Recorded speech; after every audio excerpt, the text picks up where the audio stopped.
ఈరోజు ఏంటి? నవ్వట్లేదేంటి ఎవరు? ఆనందంగా చెప్పండి. అర్థం ఏంటో తెలుసా మీకు? తెలుసు, ఎందుకంటే చిన్నప్పటి నుంచి మీరు చూస్తూ ఉన్నారు. క్రైస్తవుల ఇళ్లలోనూ మీరు క్రైస్తవులు కాకముందు, క్రైస్తవులు అయిన తర్వాత క్రిస్మస్ అంటే ఏంటంటే యేసు ప్రభు జనన దినం, పుట్టినరోజు. అయితే ప్రతి మనిషికి పుట్టినప్పుడు గౌరవం అనేది ఎవరి దగ్గర నుండి వచ్చింది? తల్లిదండ్రులు గౌరవిస్తారు, నా కొడుకు నా కూతురు అని. ఎవరైనా సరే మొదటి గౌరవం ఎక్కడి నుండి వచ్చింది? తల్లిదండ్రుల దగ్గర నుంచి గౌరవం వచ్చింది. తర్వాత బంధువులు గౌరవిస్తారు, పుట్టినరోజు సందర్భంలో కానీ, లేకపోతే హాస్పిటల్కి వచ్చినప్పుడు ఆ పిల్లకి బహుమతులు తేవడం, చిన్న చిన్న డ్రెస్సులు తేవడం, సంతోషపడతారు. వాళ్ళ సంతోషాన్ని, వాళ్ళ లోపల ఉన్న ఆనందాన్ని వ్యక్తపరుస్తారు రకరకాల సందర్భాలుగా. అయితే ప్రభువైన యేసుక్రీస్తు వారు పుట్టినరోజున ఎవరు సంతోషించారు? మొదటగా అందరిలాగే పరలోకమునందున్నటువంటి తండ్రి ఆనందించాడు. ఒక తల్లి తండ్రి తనకు పుట్టినటువంటి పిల్లల్ని చూసి ఎందుకు సంతోషపడతారంటే, మా జీవితంలో రాబోయే వృద్ధాప్యంలో మమ్మల్ని చూసుకునేవాడు, లేదంటే మాకు వంశోద్ధారకుడు, లేదంటే నా కుమార్తె నా పేరుని పరువుని నిలబెట్టేటటువంటి వంశాంకరాలు పుట్టుకొచ్చాయని ఆనందపడతారు. కానీ పరలోకపు తండ్రి దేవుడు యేసుక్రీస్తు విషయంలో ఎందుకు సంతోషపడ్డాడు? మొట్టమొదటిగా ఎవరు సంతోషపడతారు? తల్లిదండ్రులు. అయితే యేసుక్రీస్తు సర్వోన్నతులైన దేవుని చిత్తం ప్రకారం భూమి మీదకి వచ్చినటువంటి శరీరధారి విషయంలో పరలోకమున్న తండ్రి సంతోషపడ్డాడు. అయితే ఆయన ఏ విధంగా వ్యక్తపరిచాడు ఆ సంతోషాన్ని ప్రపంచానికి? మత్తయి సువార్త 20వ వచనం దగ్గర నుంచి ఉన్న సందర్భాన్ని చదువుదాం.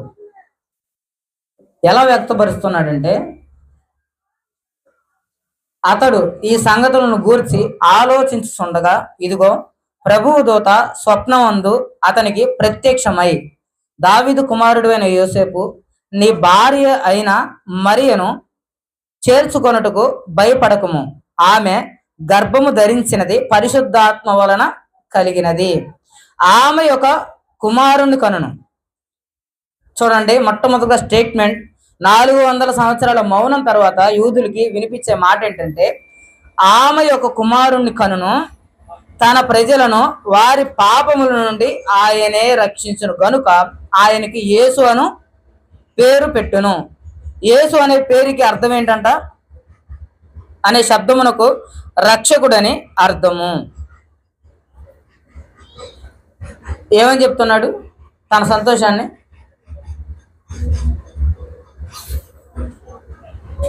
నువ్వు భయపడమాకు యోసేపు, ఆమె ఒక కుమారుని కంటుంది. ఆ కుమారుడు ఎలా పుడతారంటే పరిశుద్ధాత్మ వలన పుడతాడు. పరిశుద్ధాత్మ శక్తి కార్యము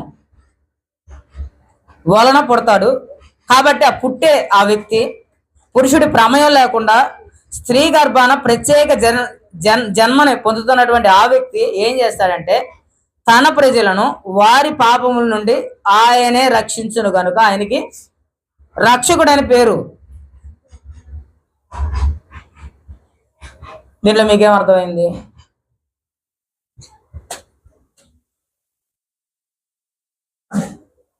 మొట్టమొదటిగా ఏ తండ్రి అయినా సరే, ఏ తల్లి అయినా సరే వీడిని బాగా చూసుకోవాలి, ఈమెని ఆనందంగా చూసుకోవాలి. ఎందుకంటే నా భవిష్యత్తు పిల్లలు కదా.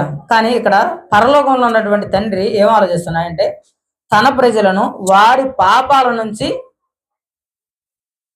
ఈ యేసు అనే శరీరాన్ని ధరించినటువంటి ఈయన రక్షిస్తాడు, వాళ్ళ పాపాలను విడిపిస్తాడు. అంటే ఇప్పుడు విడిపించడం అంటే ఏంటి? ఎక్కడైనా మీ వల్ల ఏదైనా లాస్ జరిగింది అంతెందుకు, ఉదాహరణకి ఇందాక ఇక్కడ ఫోన్ పెట్టాం మనం, ఫోన్ పెడితే గబాల్నా ఫోన్ కుర్చీతో తోసేశాడు, స్క్రీన్ పగిలింది. స్క్రీన్ పగిలితే ఇప్పుడు దీని ఖర్చు ఎవరు పెట్టుకోవాలి? పడేసిన వాళ్ళే పెట్టుకోవాలి, అవునా? అయితే వీళ్ళు గబా గబా ఒక వ్యక్తి వచ్చి, లేదు లేదు ఆ వ్యక్తికి ఏమీ తెలియదు, విడిచిపెట్టేసేయండి, నేను కడతా, ఆయన చేసిన తప్పులకి నేను కడతాను, మళ్ళీ విడిచిపెట్టండి ఆ వ్యక్తిని అంటే, ఇప్పుడు ఈ విడిచిపెట్టేసిన తర్వాత అసలు నిజంగా ఆ డ్యామేజ్ అన్నది, ఆ అప్పు అన్నది ఎవరి మీద పడిద్ది? నేను తీరుస్తా అన్న వ్యక్తి మీద పడిద్ది, అవునా? అంటే ఏంటి? మన పాపాలు, మన అపరాధాలు, మన జీవితంలో ఉన్నటువంటి ప్రతి తప్పు, సమస్య, లోటు, దెబ్బలు, ఇవన్నీ ఎవరి మీద పడాలి? ఇప్పుడు ఎవరి మీద పడాలి? ఏసేమి. అంటే ఏంటి?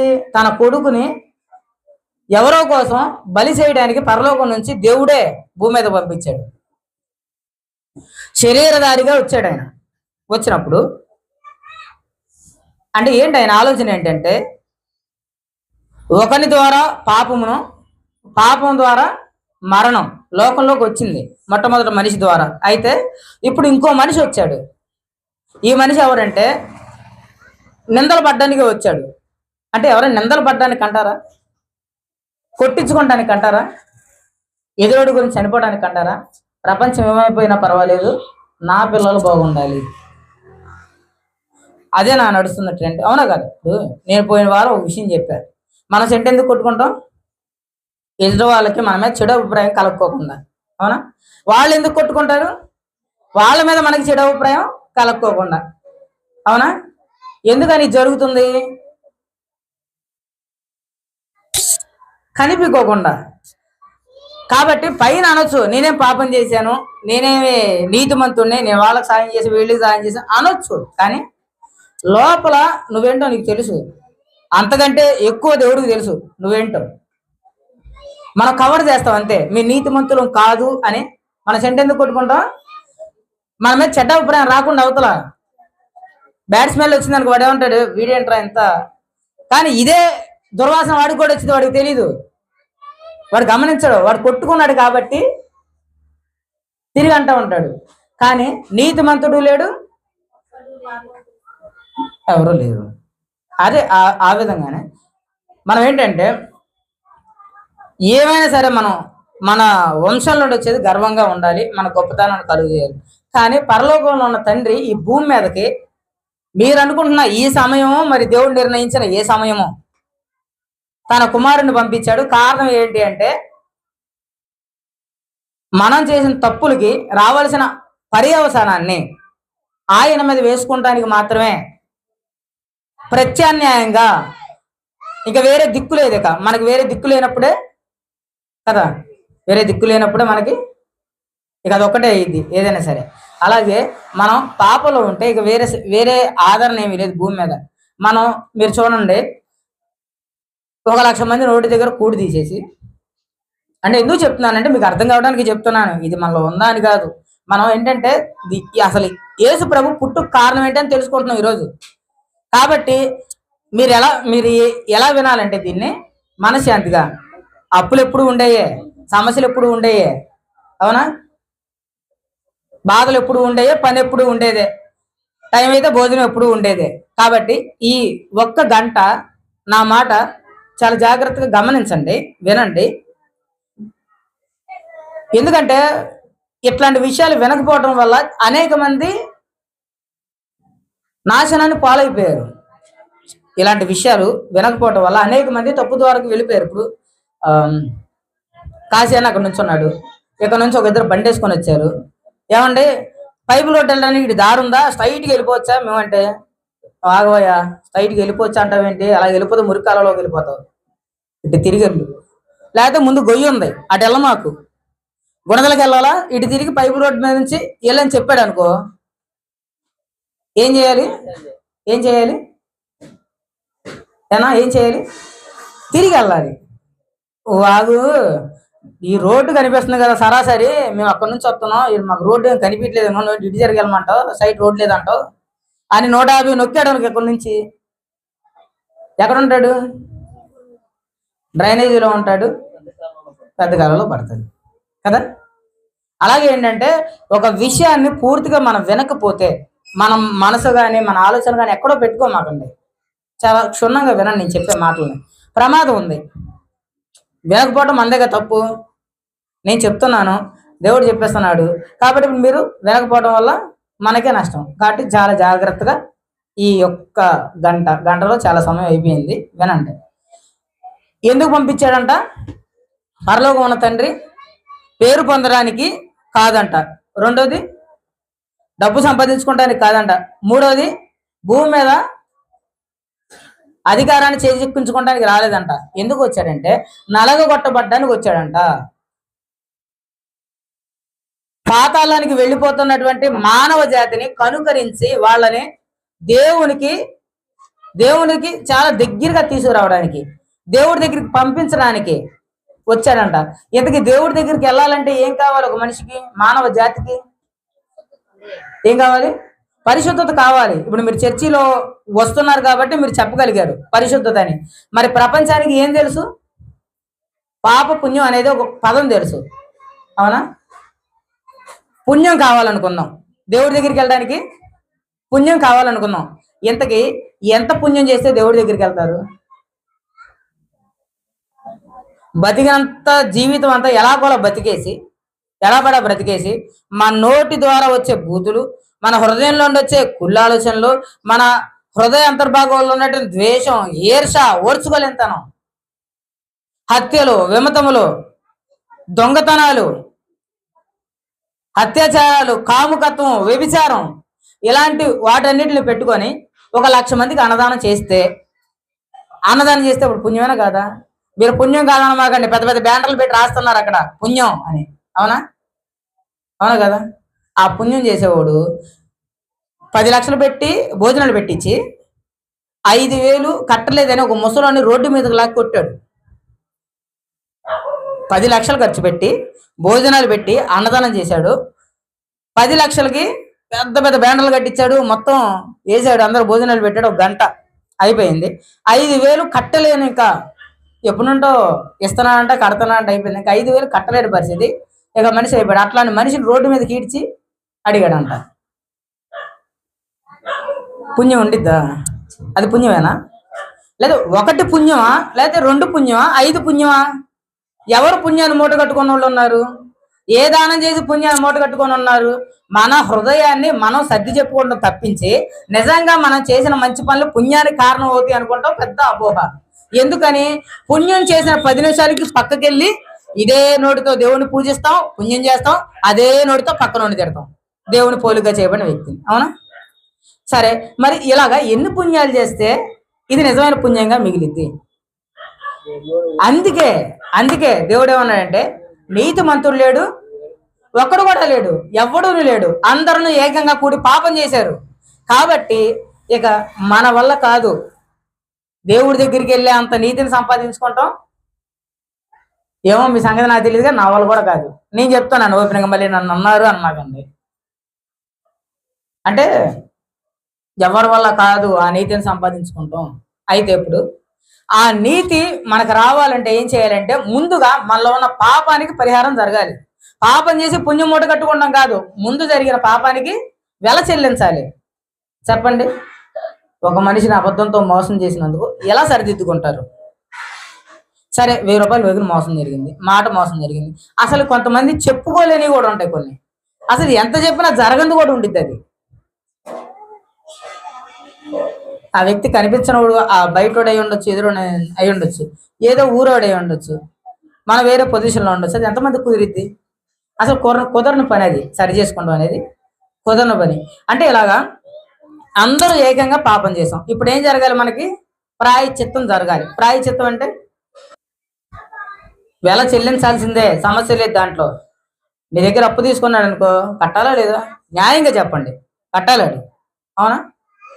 మరి అప్పుడు మనం పాపం చేస్తే దానికి కూడా వెల చెల్లించాలి లేదా? ప్రతి దానికి ఒక అర్థం ఉంది. చెల్లించాలి, చెల్లించకూడదని మొహమాటంగా తలవద్దు. ఎందుకంటే మీకు ఇందాకే చెప్పాను, మీ అందరికి ఒక మాట ఇచ్చా, ఈ గంట మాత్రం మీ హృదయాలు మీ మెదళ్ళు నాకు వదిలేయండి అని.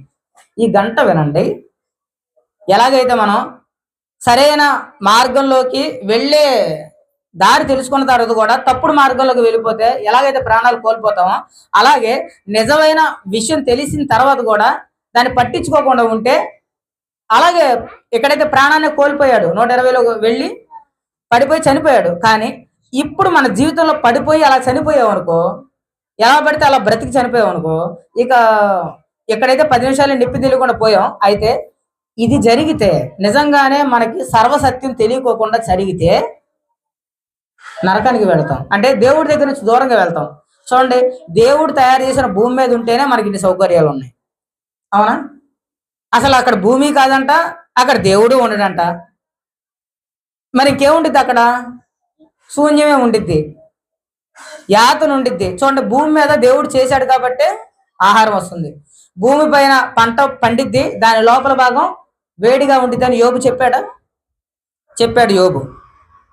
ఇలాగా ఈ భూమి మీద దేవుడు చేశాడు కాబట్టి ఇవన్నీ అనుభవిస్తున్నాం. కానీ దేవుడు లేని ప్రదేశం, దేవుడు ఏ కార్యాన్ని చేయలేని ప్రదేశం ఒకటి ఉంది. మరి అంటే అక్కడ పంట ఉండదు. అక్కడ దేవుడు ఉంటేనే సంతోషం ఉండిద్దా? అక్కడ సంతోషం ఉండదు, అక్కడ దేవుడు లేడు. కాబట్టి ఇలా యాతనకరమైన స్థలంలోకి వెళ్ళిపోతాం. కాబట్టి నేనేం చెప్పదలుచుకున్నానంటే, ఇలాగా మనం చేసిన పాపాలకి ఖచ్చితంగా వెల చెల్లించాల్సిందే. మీరు గమనించండి, అప్పుడప్పుడు అందరూ అంటూ ఉంటారు, నేనేం పాపం చేశానో నాకు ఈ శిక్ష వచ్చింది, నేనేం చేశానో ఈ శిక్ష వచ్చింది. ఓకే, నువ్వు చేసి మర్చిపోయి ఉండొచ్చు, లేకపోతే ఇంతకుముందు జరిగినటువంటి సంఘటనల ప్రభావం నీ మీద పడి ఉండొచ్చు. ఇలాగా అనుకుంటూ ఉంటారు అందరూ, చాలా మంది, ఏంటో నా పరిస్థితి ఇలా మారిపోయింది. కాదు, ప్రతి దానికి ఒక అర్థం ఉంది, ప్రతి దానికి ఒక అర్థం ఉంది. గాలి ఉంది, పీల్చాలి, మనం బ్రతకాలి. నీళ్ళు ఉన్నాయి, తాగాలి, మనం బ్రతకాలి, శుభ్రంగా ఉండాలి. ఆహారం ఉంది, దాన్ని వండుకోవాలి, తినాలి, ఆరోగ్యం బ్రతకాలి. రోగాలు వస్తే వీటిలన్నిటి వల్ల మందులు ఉన్నాయి, వేసుకోవాలి, రోగాన్ని తగ్గించుకోవాలి, అవునా? ప్రతిదానికి ఒక కారణం ఉంది. మరి నీకు వచ్చిన సమస్యకు కూడా ఒక కారణం ఉంది, కానీ నీకు తెలియట్లా కారణం. అలాగే మనం చేసిన ప్రతి పాపానికి కూడా ఒక వెల ఉంది, వెల చెల్లించాల్సిందే. పాపముల చేత అపరాధముల చేత మీరు చచ్చిన వారు అయి ఉండగా, ఇక్కడ బ్రాకెట్ పెట్టుకోండి, క్రీస్తు తనతో కూడా మిమ్మల్ని బ్రతికించెను. ఎందుకు వచ్చాడు? మన మీద పడాల్సిన ప్రతి దెబ్బ ఆయన మీద పడింది. మానవ జాతి చేసిన పాపానికి రావలసినటువంటి జీతం మరణం తర్వాత నరకం. ఆ నరకానంతా ఉగ్రతా పాత్రగా పోసి గిన్నెలో పోసుకొని త్రాగించాడు ఆయన. తండ్రి, నీ చిత్తం అయితే ఈ గిన్నె నా దగ్గర నుంచి దూరం చేయని అడిగాడు.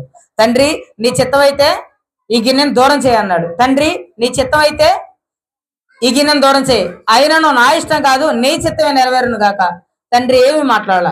3 సార్లు ఏమి మాట్లాడాల? మీరు అడగండి పిల్లలు ఒకసారి 2 సార్లు మారం చేసి మనం ఏదైనా కొనిస్తాం కదా. కానీ ఆయన ముమ్మారు వేడుకొన్నాడు. అయినా తండ్రి చిత్తం ఏమై ఉందంటే, మానవ జాతి వారు చేసిన పాపాలకి వాళ్ళు శిక్షను భరించలేరు. వారు చేసిన పాపాలకి ఏం చేయరండి?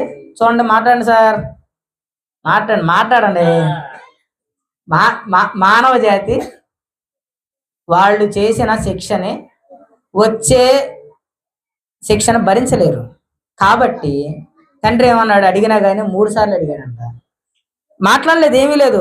అయినను నీ చిత్తమే సిద్ధించను కాక. తండ్రి, అయితే నేను ఎలాగూ చనిపోవడం నీకు ఇష్టమైతే అదే జరగాలని యావత్ మానవ జాతి మీదకి రావాల్సినటువంటి పాపపు ఉగ్రత పాత్రలను యేసుక్రీస్తు తాగాడు. అంటే మన కోసం ఆయన్ని చంపాడు, మన కోసం ఆయన్ని కాదనుకున్నాడు, మన కోసం ఆయన్ని రిక్తుడుగా చేశాడు. పిల్లల్ని మనం పుట్టినప్పుడు ఏమనుకుంటాం?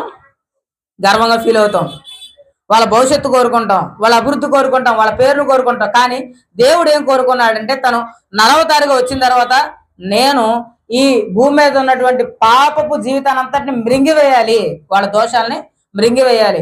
మనం చెప్తున్న అబద్ధాలు, మనం చేస్తున్న పొరపాట్లు మనం సరిదిద్దుకోలేము. కాబట్టి ఇక్కడతో అందరినీ ఒక తాటి మీదకి తీసుకొచ్చి, ఎవరైతే యేసుప్రభు దగ్గరికి వచ్చి, యేసుప్రభువా నేను పాపినయ్యా, డబ్బునోడు చనిపోతున్నాడు, డబ్బు లేనోడు చనిపోతున్నాడు. భేదవాడని లేదు, పలానా గవర్నర్ అని లేదు. వీడు ప్రధానమంత్రి అంటే 10 నిమిషాలు కూడా గౌరవించదు, వచ్చిందంటే మరణం. అవునా? వీడు పేదవాడే, వీడు ఇంకా ఏమి తినలేదు తాగలేని 10 నిమిషాలు కూడా ఓర్చుకోలేదు, వచ్చిందా ఎత్తికెళ్ళటమే. దానికి చిన్న లేదు పెద్ద లేదు. అందుకే ఒక పాట పాడుకుంటాం మనం. ఏమని పాడుకుంటాం చెప్పండి? ఏమని పాడుకుంటాం? చిన్న పెద్ద తేడా లేదు మరణానికి, కులమతాలు అడ్డం కాదు శ్మశానానికి. ఏమని పాడుకుంటాం? చిన్న పెద్ద లేదంట, పుట్టిన పిల్లోడా లేదంటే 100 సంవత్సరాలు కాటికి చాపినోడా లేదు, వచ్చిందంటే ఎత్తుకెళ్ళిద్ది. శ్మశానం దగ్గరికి వెళ్ళి బూడిదైపోయిన బూడిదలో నువ్వు ఏ కులం అని అడగండి, ఏదైనా బూడిదలో ఒక చేయలేసి ఫలానా చెప్పిద్దా? చెప్పదు. లేదంటే 12 శవాలు తీసుకోండి, ఉన్నారు కదా, 2 ఉన్నారు 3 ఉన్నారు కదా, వీళ్ళందరినీ పాతి పెట్టండి లైన్లో. పాతి పెట్టిన తర్వాత ఒక నెల రోజుల తర్వాత ఈ శవాలను లేపి వాళ్ళ కన్న తల్లిదండ్రుల ముందు కానీ వాళ్ళ పిల్లల ముందు కానీ వీళ్ళలో ఎవరు కోటేశ్వరులు, వీళ్ళలో ఎవరు రాజుగారు, వీళ్ళలో ఎవరు మీ అందరికంటే పెద్దోడు అని అడగండి. ఆ అస్థిపంజరాలను పట్టుకొని గుర్తుపడతారా? అరే పాతి పెట్టిన తల్లే 10 రోజుల తర్వాత ఇది నా కొడుకు కాదనిద్ది ఆ వాసనకి. నిజమేనా? మరణం ఖాయం. కాబట్టి ఈ కొద్ది కాలంలో కావలసినవన్నీ మనకి ఏది కావాలో అవన్నీ దేవుడు ఇస్తాడు, కాదని నేను అంటలేదు. కానీ ముఖ్యమైనది ఏంటంటే, మనిషికి అర్థం కానిది ఏంటంటే మరణం తర్వాత ఏంటి, మరణం తర్వాత ఏంటి. మా నాయనకి ఏంటి, అన్నీ అనిపించాడు, రాజులా బ్రతికాడు, రుస్తులా బ్రతికాడు. దేంట్లో రాజు వాళ్ళ మా నాన్న బాగానే ఉంది. అయితే మరణం తెరకు ముందు మాత్రమే రాజు రుస్తువు. మరణం తెర తర్వాత ఏ దేవుడు ఉన్నాడు? ఏ దేవుడు మిమ్మల్ని తప్పించడానికి సమర్థుడు కాదు. దేవుళ్ళు అనబడిన వాళ్ళు చనిపోయారు, మట్టిలో కలిసిపోయాళ్ళు. కానీ మట్టిలో కలిసి ఎవరు లెగలేదు. ఎవరైనా లేచారా? చరిత్రలో ఉన్నారా? చదువుకున్నోళ్ళు ఉన్నా, చదువుకోళ్ళు లేనోడు ఉన్నా సరే మాయ మాటలు చెప్పుకొని బతకడమే. కానీ చనిపోయి తిరిగి లేచిన వాడు ఎవడూ లేడు, ఒక్క యేసుక్రీస్తు తప్ప. ఎందుకని? అందరిలాగా నేను కూడా దేవుణ్ణి, 480 కోట్ల మంది దేవీ దేవతల మధ్యలో ఒక ఫోటో నేను కూడా అంటే ఏ బాధ లేదు ప్రపంచానికి. కానీ యేసు ప్రభు ఏమన్నాడంటే నేను కూడా అనలేదు. ఆయన ఏమన్నాడు? నేను కూడా దేవుణ్ణి అనలా. ఆయన ఏమన్నాడంటే నేనే దేవుణ్ణి, నేను తప్ప వేరే దేవుడు లేడు. పైన ఆకాశం అందే గాని, కింద భూమి ఎందే గాని, నీళ్ళ ఎందే గాని, రాళ్ళ ఎందే గాని, చెట్లు ఎందే గాని, ఏ పుట్ల ఎందే గాని దేవుడు ఇవన్నిటిని చేసినోండి. నేనే దేవుణ్ణి, నేను తప్ప వేరే దేవుడు లేడు, వేరే ప్రత్యయం లేదు, వేరే మార్గం లేదు, జీవం లేదు, సత్యం లేదు. దేవుళ్ళుగా అని చెప్పుకున్న వాళ్ళు ఎవరైనా సరే నేనే అని చెప్పలేదు. మానవులు కల్పించుకున్నటువంటి పద్ధతులే కానీ నేనే అని చెప్పలేదు. కానీ ప్రపంచాన్ని సృష్టించినటువంటి దేవుడైతేనే నేనే చెప్పగలడు. అవునా? ఒక వస్తువుని ఒక ఆయన తయారు చేశాడు, తయారు చేసిన వాడు మొట్టమొదటిగా తయారు చేసిన వాడే నేనే చెప్పుకోగలడు. అవునా? తర్వాత తయారు చేసిన వాళ్ళందరూ ఆ వస్తువులు పట్టుకున్న వాళ్ళకి నేను కూడా తయారు చేశానని చెప్పుకోగలడు. కానీ అది ఎవరిది? ఆ ఫార్ములా ఎవరిది? దాంట్లో ఉన్న అర్థం ఎవరిది? మొట్టమొదటి. అంటే మనం ఏమనుకుంటున్నాం అంటే కొన్ని మనకు ఉపయోగపడుతున్నాయి కాబట్టి మనం ఏమనుకుంటున్నాం? దేవుళ్ళు అనుకుంటున్నాం. అయితే ఇప్పుడు ఈ ఉపయోగపడేవి దేవుడు కాదు, ఇవన్నీ చేసిన ఆయన దేవుడు. మీరు చూడండి, మీ ఇంట్లో వంకాయ కూర చేశారనుకోండి, వంకాయ కూర దగ్గర నీ కొడుకు నుంచొని అబ్బా వంకాయ ఎంత రుచిగా ఉన్నావే, ఎంత ఏగావే, నేను ఎప్పుడూ తినలేదే నిన్ను, కాబట్టి నేను IAS పాస్ అవ్వడానికి కారణం నువ్వేనే వంకాయ అంటే వెనక నుండి అమ్మొచ్చి దెబ్బ మీద పెట్టి 4 వేసిద్ది. అవునా కదా? వంకాయ ముందు కాకుండా అమ్మ దగ్గరికి వెళ్ళి అమ్మ ఆరోగ్యకరమైన వంట చేసి పెట్టావు, అద్భుతంగా ఉందమ్మా అంటే ఆమె ఎంత మురిసిపోద్ది. దెబ్బ మీద దెబ్బలు కావాలా? అమ్మ మురిసిపోయి ఖర్చులకు డబ్బులు కావాలా? అమ్మ మురిసిపోయి ఖర్చులకు డబ్బులు కావాలి కదా. అయితే వద్దు, ఎటు వెళ్ళవసరలా, ఎటు వెళ్ళవసరలా. సర్వ ప్రపంచాన్ని చేసింది దేవుడు, ప్రపంచం కాదు చేసింది మిమ్మల్ని. అరే ఐఏఎస్ చదువుకున్నాడు, వాడి మైండ్ పోయిందో ఏంటో తెలియదు, వాడెళ్ళి ప్రపంచం మీద ఉన్నట్లకి దండం పెడతాం. చూడండి ప్రపంచాన్ని చూడండి ఎంత గొప్పగా ఉంది. మీరు ఏ నక్షత్రాన్ని మీరు మొయ్యగలరు? పెద్ద పెద్ద శాటిలైట్లు కనిపెట్టారు కదా, ఏ నక్షత్రాన్ని అంగుళం జరపగలిగారా? ఏమండి రాజుగారు, ఆయన తట్టి లేపండి. అయ్యా చూడండి సార్, మీకోసమే పెట్టానండి బాబు. మీరు పనుకున్నారనుకో ఇంతసేపు నేను మాట్లాడింది వేస్టే. తమ్ముడని గౌరవించి దయించి గంట వినండి, ఏం పోయింది కదా. ఇంటికి వెళ్ళిన సీలింగ్ ఫ్యాన్ కొన్నావు నువ్వు, ఇంట్లో ఉందా మీకు? ఫ్యాన్ ఉందా లేదా? లేదంటే చెప్పు, ఉందా? ఉంది. ఏమో ఇంత కష్టపడి ఫ్యాన్ కొనుక్కున్నాం, దాన్ని వృధా చేయడానికి కాకపోతే దేనికండి? పాడైపోద్దా? వాడినా పాడైపోద్ది, వాడకపోయినా పాడైపోద్ది. ఇంటికి వెళ్ళి వాడుకోండి సార్, ఇక్కడ ఎందుకండి, ఇక్కడ వినండి కాసేపు, అర్థమైందా? ఇంటికి వెళ్ళి ఫ్యాన్లు వేసుకొని పడుకుందాం, ఓకేనా? ఇక్కడ ఎందుకు వచ్చాం? వినటానికి, మాట్లాడటానికి. మీకు తెలిసి మీరు చెప్తారు, తర్వాత నాకు తెలిసి నేను చెప్తాను ఇప్పుడు, అవునా? కాబట్టి ప్రపంచాన్ని చూసి మోసపోమాకండి. ప్రపంచంలో ఏది మిమ్మల్ని విడిపించలేదు. విడిపించింది అనుకుంటే క్యాన్సర్కి ముందు వేసుకున్న తర్వాత ఎందుకు తెచ్చిపోతున్నారు క్యాన్సర్ పేషెంట్? అవునా? కళ్ళ కామురులు వచ్చాయని పుట్టిన పెట్టిన ఎండలో పెడతారా? ఎండలో పెడతారా? ఈ ఎండలో పెట్టిన తర్వాత ఈ ఎండ ఎందుకని తర్వాత ఆ పిల్లలు బ్రతికించలేకపోతుంది, మరణాల నుంచి తప్పించలేకపోతుంది. చంద్రుడు రాత్రి చల్లటినిస్తుంది, వెచ్చగా ఉన్నటువంటి మన శరీరం చల్లబరుస్తూ ఉంది, రాత్రిపూట మనకి కావాల్సిన వెలుతురునిస్తుంది, అవునా? చంద్రుడు కూడా ఎందుకు బ్రతికించలేకపోతున్నాడు అంటే మీరు ఆలోచించమంటున్నాను నేను. ఎవరు బ్రతికించలేరు. అదేంటి యేసుప్రభు నమ్ముకున్న వాళ్ళు కూడా చనిపోతున్నారంటే చనిపోతున్నారు, కానీ చనిపోక ముందు వాళ్ళు బ్రతికిన బ్రతుకు మరణం తర్వాత నరకం నుండి తప్పించిద్ది. చనిపోక ముందు క్రైస్తవులుగా బ్రతికి, అంటే చర్చికి వచ్చి కూర్చుంటున్న వాళ్ళు క్రైస్తవులు కాదు, మళ్ళీ చెప్తున్నాను, వాక్యాన్ని బట్టి బతికిన వాళ్ళే. వాక్యం అంటే అంతే కదా. మీరు కూర నేను పట్టుకొని తిరిగానండి, కూర ఇలా ఉందంటే ఊరుకుంటారు మీరు?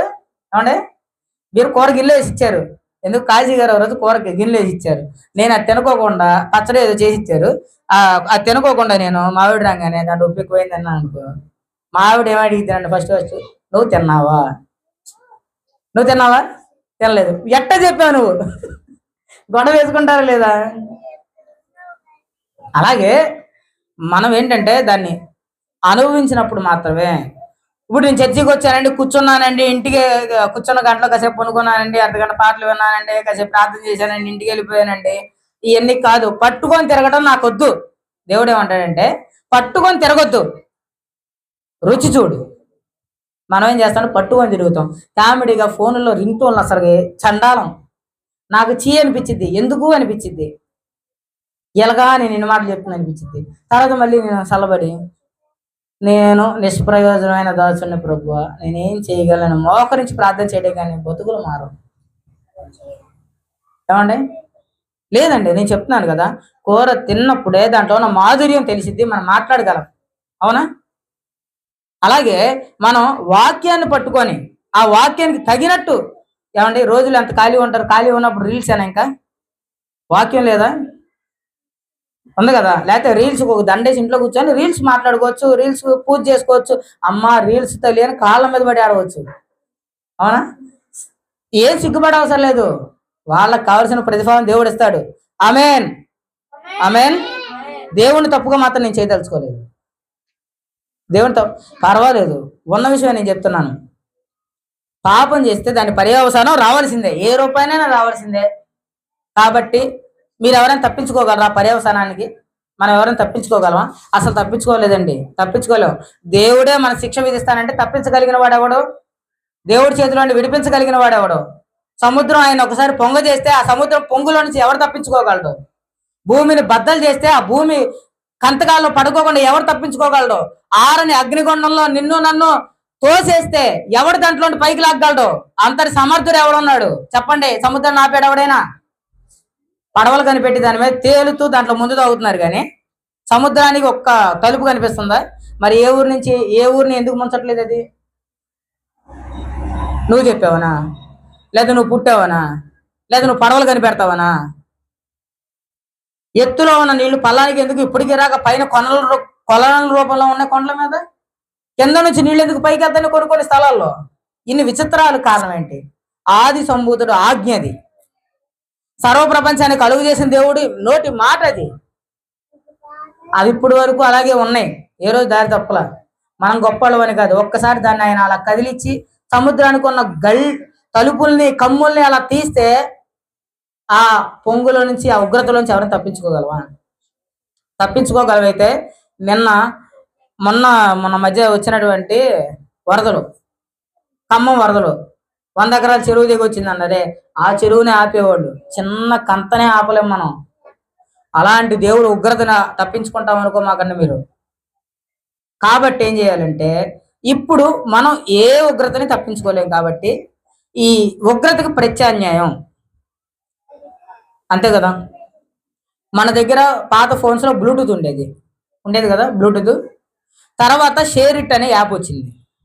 అంటే ఫైల్స్, అంటే పాటలు దీంట్లో ఉంటే దాంట్లోకి ఎక్కించుకునే వాళ్ళం కదా బ్లూటూత్ ద్వారా. ఇప్పుడు తర్వాత ఏంటంటే షేర్ ఇట్ అనే కొన్ని షేర్ ఫైల్స్ వచ్చినాయి, అప్లికేషన్స్. ఇలాగా అది లేట్ అవుతుందని అప్లికేషన్ తయారు చేసుకున్నాం, సాఫ్ట్వేర్ తయారు చేసుకున్నాం. ఇలాగే మనకి ఇప్పుడు ప్రత్యామ్నాయం లేదు. మన పాపాలు చేసి తప్పించుకుంటాం కుదరని పని, ఖచ్చితంగా నరకానికి పోవాల్సిందే, ఉగ్రత పోవాల్సిందే. అదేంటన్నా సంతోషం అన్న, ఆనందం అన్న, ఇప్పుడు ఉగ్రతలోకి వెళ్ళిపోయావు ఏంటన్నా, టాపిక్ మారిపోయావు ఏంటన్నా అనమాకండి, చివరికి అక్కడికే వస్తాను. కాబట్టి ఇప్పుడు ప్రత్యామ్నాయం ఏంటంటే, మనం బ్రతకాలి అన్నా, మనం మంచోళ్ళుగా ఉండాలి అన్నా, మనం చనిపోయిన తర్వాత దేవుడి దగ్గరికి వెళ్ళాలి అన్నా, పుణ్యాన్ని మూట కట్టుకోవాలన్నా ఒకటే దారి. ఆ దారి ఎవరంటే యేసుక్రీస్తు. మొదట ఆయన తన కొడుకుని మన పాపాలకి వచ్చే శిక్షని తన కొడుకు మీద వేయడానికి భూమి మీద పంపించాడు. ఇప్పుడు ఆయన మీద వేసుకుంటే మనకు వచ్చే లాభం ఏంటి? ఒకసారి వేసుకున్నాడు, మనకు వచ్చే లాభం ఏంటి? ఏమన్నా ఉందా? మీరు ఏమీ లేదు లాభం. ఆయన ఒకసారి వేసుకొని అలా వెళ్ళిపోయి ఉంటే ఏమీ లాభం లేదు. కాకపోతే వెళ్తాదో మాట చెప్పాడు, తన్ను ఎందరు అంగీకరించారో వాళ్ళందరూ నశింపక నిత్య జీవితానికి వెళ్తారు. నేను కోకోకోలా ఫ్యాక్టరీ కొన్నానండి, మా వాళ్ళందరికీ కూల్ డ్రింక్స్ నేను ఇమ్మన్నాను, వచ్చిన వాళ్ళందరికి ఇస్తారా లేదా? అది నాదే, అవునా?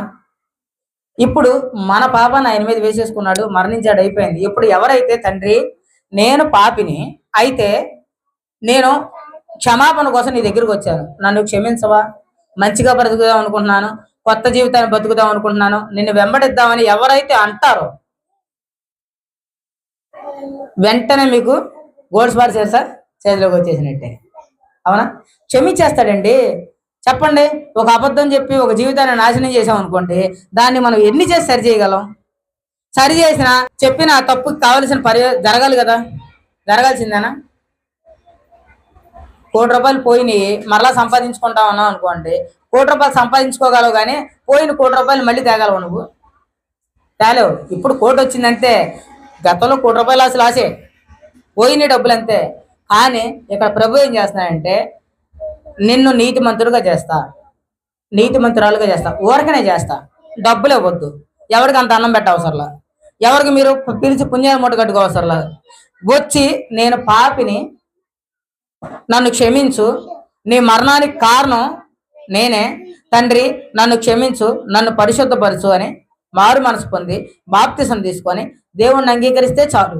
మీరేం కొట్టించుకోవసరలా, మీరేం విడిపించుకోవసరలా. అప్పుడు యేసు రక్తం ప్రతి పాపముల నుండి మిమ్మల్ని పవిత్రులుగా చెయ్యను. ఏంటి చెప్పండి నాతో? యేసు రక్తం ప్రతి పాపం నుండి, మేము సరి చేసుకోలేని ప్రతి పాపం నుండి విడిపించును. ఇక మీద మమ్మల్ని మనుషులుగా బతికింపజేయను.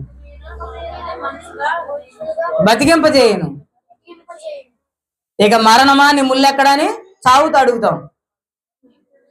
అడుగుతాం మనం. ఇప్పుడు మనందరం చస్తామని భయపడుతున్నాం, కారణం ఏంటి చెప్పనా? తర్వాత ఏంటో తెలియని కారణం చేత, అవునా? ప్రతి ఒక్కటి బాధ అదే. రైల్లో వెళ్తున్నోడికి మరణ భయమే, రాయల్ ఎన్ఫీల్డ్లో వెళ్తున్నోడికి మరణ భయమే, రోజ్ రైల్స్లో వెళ్తున్నోడికి మరణ భయమే. చస్తామని ప్రపంచం అంతా భయపడుతుంది. కానీ యేసు ప్రభు దగ్గరికి ఎవరైనా వచ్చారు అంటే ఇక ఆ భయం లేదు, ఎందుకంటే అడ్రస్ తెలిసిపోయింది. చనిపోయిన దగ్గరికి వెళ్తారు, దేవుడి దగ్గరికి వెళ్తారు, ఇంకెక్కడికి వెళ్తారు? సింపుల్ కదా. మరణ భయం ప్రతి ఒక్కడికి ఉంది, చస్తారు. చావు ఖాయం. అయితే చనిపోయిన తర్వాత దేవుడి దగ్గరికే వెళ్ళాలి అంటే యేసుప్రభు దగ్గరికి రావాలి. విశ్రాంతిలో ప్రవేశించాలంటే యేసుప్రభు దగ్గరికే రావాలి. మంచి బతుకు బతకాలంటే యేసుప్రభు దగ్గరికే రావాలి. పాపం చేయకుండా బ్రతకాలంటే యేసుప్రభు దగ్గరికి రావాలి. లేదంటే నేను పుణ్యాత్ముడిని, 10 మందికి భోజనం పెట్టాను, రోజు ఎడదాకా అన్ని కార్యక్రమాలు చేస్తున్నాను, అన్నీ చేస్తున్నానంటే కుదరని పని. సారీ, అవన్నీ ప్రాణం లేవు. మన ఆలోచనలు కూడా ప్రాణం లేనట్టుగానే ఉంటాయి. కాబట్టి నేనేం చెప్పదలుచుకున్నానంటే జీవం కలిగిన దేవుడు యేసుక్రీస్తు. ఆయన్ని తన తండ్రి ఎందుకు పంపించాడంటే మనలాగా మన పిల్లల్ని సుఖపెడటానికి, వాళ్ళ మంచి దారిలో తెప్పించి పెద్ద పేరు తీసుకురావడానికి యేసుక్రీస్తుని ఈ జననింపజేయలేదు భూమి మీద. ఎందుకంటే మానవ జాతి నశించిపోకుండా ఉండడానికి, మానవ జాతి పాపాన్ని తన మీద వేయడానికి పుట్టించాడు. ఆయన వేసుకున్నాడు, మరణించాడు. అయితే మనిషి మరణాన్ని జయించలేడు కదా, ఆయన తిరిగి లేచాడు. ఎవరైతే ఆయన నమ్మారో మీరు కూడా తిరిగి లేస్తారు, సదాకాలం దేవుడితో బ్రతుకుతాడు. కాబట్టి ఆయన భూమి మీద వచ్చినందుకు ఎందుకు నేను ఆనందం సంతోషం అన్నానంటే, ఆ క్రిస్మస్ రోజు కేకులు కోసుకుంటారని కాదు, క్రిస్మస్ రోజు భోజనాలు పెడతారని కాదు, క్రిస్మస్ రోజు స్టేజీలు కట్టి డ్యాన్సులు వేస్తారని కాదు, బహుమతులు ఇస్తారని కాదు. నేను ఎందుకంటే సంతోషం అన్నాను, నా సంతోషం అనే మాటలో అంతరార్థం ఏంటంటే నరకాన్ని నుండి తప్పించబడతాం. ఏంటి? నరకం నుంచి తప్పించబడతాం అండి. ఎంతకంటే భాగ్యం ఏం కావాలి? ఏమండి, భూమి మీద కాలు సరిగ్గా లేదని, చెవి సరిగ్గా లేదని, ఇంకోటి సరిగ్గా లేదని, అన్ని సరిగ్గా ఉన్నట్టు చచ్చిపోతున్నాడుగా. నువ్వు చనిపోతావు, కానీ అన్ని సరిగ్గా ఉన్నోడు యేసు ప్రభు తెలియదు వాళ్ళకి. కానీ నిన్ను ఎలాగే దేవుడు చేసినప్పుడు అలాగే ఉండి దేవుడిని సంతోషపెట్టు. పరలోకానికి మించిన గొప్పతనం ఉందండి. అక్కడ కాళ్ళు లేనాడు కాళ్ళు వస్తాయి, కళ్ళు లేనాడు కళ్ళు వస్తాయి, సరిగ్గా లేనాడు వంతా మారిపోతాయి. ఆత్మస్వరూపులు ఉంటారు దేవుడి దగ్గర.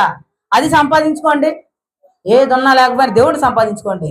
మీ అంత ధన్యులు ఉంటారా కదా? ఇందాక పిల్లలందరూ చాలా చక్కగా పడారా లేదా? చాలా చక్కగా పడారు. దేవుడు నామని గణపరిచారా లేదా? ఇంతకు మించిన ఆనందం ఏం కావాలి? కోర్టులో ఆనందపడతారా? కొన్ని ఉన్నా కానీ ఎక్కడ మురుగుతాయి? జేబులో ఉండే 5 రూపాయలు సోడా కొన్నాడు, 5 రూపాయలు అయితే ఎత్తాడా? నాకు 1 కోటి రూపాయలు ఉన్నాయని 10 కోట్లు ఎత్తాడా? కానా? 5 తీయాలాడు. ఆడంత మించి తీసాడంటే ఆడికి అన్ని డబ్బులు ఉండవు, అంతే. అవునా? ఎవడైనా అంతే. మనం తిన్నానని తినాల్సిందే, ఏ స్థాయికి వెళ్ళినా అంతే. ఏదున్నా లేకపోయినా కాలం వెళ్ళిపోద్ది, ఖచ్చితంగా వెళ్ళిపోద్ది, ఆగదు. చూడండి, మా మా అక్క దగ్గర నేను వెళ్ళినప్పుడు చాలా చిన్నపిల్లోడిని, చాలా చిన్న, ఎంతంటే ఒక 5 ఏళ్ళు, నాకు ఊహ తెలిసి 5 ఏళ్ళు అప్పుడు నుంచి చూస్తూ వస్తుంది. ఇప్పుడు చూస్తే నాకు పెళ్ళి, పిల్లలు, ఈ పరిచయం అయ్యా ఆగదు, అస్సలు ఆగదు. ఈ ఆగని ప్రపంచంలో మనం ఏం చేయాలంటే చనిపోతామని గుర్తుపట్టాలి. అంటే ఈ భూమి మీద లేకుండా పోతాం, ఈలోపే మనం జాగ్రత్త పడాలి. ఈ క్రిస్మస్ వాక్యం ద్వారా నేను మీకేం చెప్పదలుచుకున్నానంటే బతుకు మార్చుకుందాం, నోటి మాట మార్చుకుందాం, యేసు ప్రభువుని నమ్ముకుందాం. ప్రభువా నేను పాపినని ఒప్పుకుందాం, ప్రభువా నన్ను క్షమించమని అడుగుదాం, ప్రభువా నేను చనిపోతే ఈ క్షణమైనా సరే నన్ను పరలోకానికి తీసుకెళ్లి ప్రభువా అని అడుగుదాం. ఎంతకు మించిన ఆనందం, ఎంతకు మించిన మహద్భాగ్యం ఎవరికైనా దొరికిద్దా? అన్ని క్రిస్మస్లో క్యాండిల్ వెలిగించవచ్చు, స్టార్లు పెట్టచ్చు, లైట్లు పెట్టచ్చు, అన్ని జరగవచ్చు. కానీ ఈరోజు మనం ఎంత తెలివైన మాటలు అడుగుతున్నాం తెలుసు దేవుణ్ణి. ప్రభువా క్రిస్మస్ ఫంక్షన్కి డబ్బులు ఎక్కడి నుండి వస్తాయని అడగలేదు మనం. ఏమడిగాం? చచ్చిపోతే ఇప్పుడైనా సరే పరలోకానికి తీసుకెళ్లి ప్రభు అని అడుగుతున్నాం. ఎంతకు మించి ఎవరైనా చేయగలరా? కావాల్సింది క్యాండిల్ కాదా, రక్షణ కావాలి మనకి. కావాల్సింది నక్షత్రం కాదా, దేవుడు కావాలి మనకి. ఏం కావాలి? దేవుడు కావాలి మనకి. ఇప్పుడు చచ్చిపోయినా దేవుడి దగ్గరికి వెళ్ళాలి. అంతకు మించిన ఫెసిలిటీ ఎక్కడ లేదు, అంత పెద్ద ఏసీలు కూడా ఎక్కడ దొరకవు, మీ ఇష్టం. కాబట్టి ప్రభుని ఎందుకు తన తండ్రి భూమి మీద పుట్టించాడు? నా పాపాలకి రావాల్సిన శిక్షని ఆయన మీద వేయడానికి. మనం బాధపడ్డామా? ఆయన బాధపడ్డాడు, ఆయనే బాధపడ్డాడు. ఆయన పుట్టుకు కారణం ఏంటంటే మన పాపాలని తన మీద వేసుకుంటమే కారణం. ఆయన మరణానికి కారణం ఏంటంటే మనల్ని ప్రభువు దగ్గరికి చేర్చడమే. ఆయన దగ్గర బ్రతకడానికే ఆయన మరణించింది. కాబట్టి దీంట్లో విశేషం ఏంటంటే మనందరం బాగుండాలనే, మనందరం కుటుంబాలతో దేవుణ్ణి చేరుకోవాలని, ఆరాధించాలనే. ఏమంటే మీకు డబ్బు వస్తే దేవుడు ఏమన్నా కాదంటాడా? ఆయన ఇవ్వాలనుకుంటే ఇస్తాడు, ఇవ్వకపోయినా పర్వాలేదు. ఆయన అలాగే ఉంచాలనుకున్నాడు పేదవాడిగానే. కానీ నీకున్న స్థితిలోనే దేవుణ్ణి ప్రేమించు. కానీ ఇద్దరు ఏ స్థితిలో ఉన్నా ఒకేలాగా ప్రేమించండి. ఎలా ప్రేమించాలి? ఒకేలాగా ఆరాధించాలి. ఇందాక మాధవ బలి అన్నాడు ఒక పాట, ఏంటి? పరలోకమే నా అంతఃపురం, చేరాలనే నా తాపత్రయం, యేసుదేవరా కనికరించవా, దారి చూపవా, యేసుదేవరా కనికరించవా, దారి చూపవా, పాపమును ఎదిరించే శక్తిని నాకిమ్ము, పరులను ప్రేమించే మనసే నాకివ్వు, ఉద్రేక పరచే దురాత్మను ఎదిరించి పోరాడు శుద్ధాత్మను. ఏంటంట? పరలోకం కావాలి. టార్గెట్ అదే. కొడితే 5 కాదు, ₹10 కాదు, కొండను కొట్టాలని మా అని చెప్పాడు ఎప్పుడు. అర్థమైందా? క్రిస్మస్ కేక్ లేదు బ్రవ్వా, క్రిస్మస్కి ఎవరు డబ్బులు ఇవ్వలేదు బ్రవ్వా, నక్షత్రం లేదు బ్రవ్వా, చెట్టు లేదు బ్రవ్వా, అలంకరణ లేదు బ్రవ్వా, విశ్వాసం లేరు బ్రవ్వా. వద్దు. ఒక్కడ ఉన్నావా? ఒకటే అడుగు. ఈరోజు నువ్వు పుట్టావు, కారణం నన్ను బతికించడానికి. నువ్వు చనిపోయావు, కారణం నీతో తీసుకెళ్ళడానికి. ఈ 2 చెయ్యి ప్రభు అంటే అది నిజమైన క్రిస్మస్. దేవుడు ఈ క్రిస్మస్ని మీలో, నాలో, మీ కుటుంబాల్లో, నా కుటుంబాల్లో ఆశీర్వాదకరంగా అనుగ్రహించిన గాక. ఆమెన్. తల్ల ఉంచుకుందాం, ప్రార్థన చేద్దాం. మన మధ్యలో ఉన్నటువంటి రెబ్కాకు ప్రార్థన చేసిద్ది.